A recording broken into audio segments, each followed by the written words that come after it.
Сәлем достар. Жаңа дубль арнасына қош келдіңіз. Түрмеде отырған Мұрат Әбділда жан сырын ақтарды.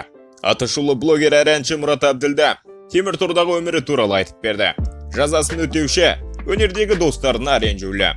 Ұлттық рулық алауыздықты қоздырды деген айыппен 4,5 жылға сотталған Мұрат Әбділда Шымкенттегі 167-де 3 түзеу мекемесінде жазасын өтеп жүр.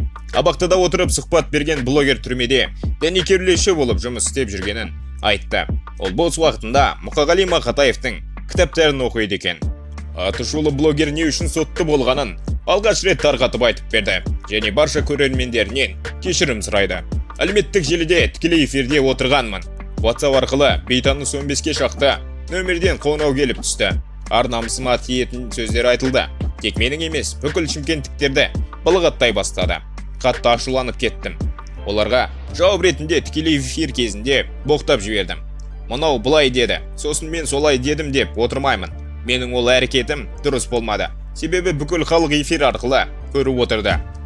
Осы үшін барша көрерменнен кешірім сұраймын. Мен өз кінәмді мойындаймын. Қателескенімді түсіндім. Ешкімді кінәлағым келмейді. Алла қаласа, бұл күндер де өтер деді. Мұрат Әбділда түзеу мекемесіндегілер өзін танып жатқанын алға тартты. Түрме қызметкерлері де, ондағы жазасын өтеушілер де жылы қабақ танытып келеді екен. Ешқандай қысым көріп жатқаным жоқ деген ол жазасын өтеп шыққан соң сахнаға қайта оралғысы келеді. Алайда өнерде бірге жүрген достарына деген ренжішін жасырып қалмады. Алла қаласа, жазамды өтеп болған соң мүлдем жаңа адам болып шығатыныма сенімдімін. Сахнаға қайта оралғым келеді. Бәлкім, түрмеде отырып шыққан деп нұқып көрсететіндер де табылатын шығар. Көрермендерім мен тыңдармандарым менімен бірге болады деп ойлаймын. Өмірде маған жақын жалғыз адамым анам. Ол кісіні қатты сағынып жүрмін. Темір торда отырып түсінгенім, мен анама ғана керек екенмін. Өнердегі сыйлап жүрген бауырларым ренжімесін. Бірақ біреу іздеп келген жоқ. Әрине, мен ешкімді жамандамаймын, деді блогер.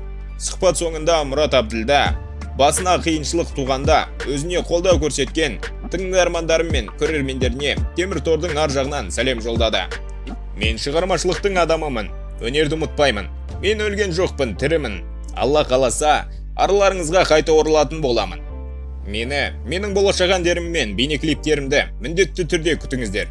Аяулы оқырмандарым, тыңдармандарым, көрермендерім, барлықтарыңызға жақсы күндерді тілеймін. Бәрі жақсы болады деп сөзін түйіндеді ол. Достар, қазақ тілді арнаның дамуына үлесіңізді қосып, арнаға міндетті түрде тіркеліп кетуді ұмытпаңыз. Келесі шығарылымға дейін қоштастым. Сау, сәлеметте болыңыздар.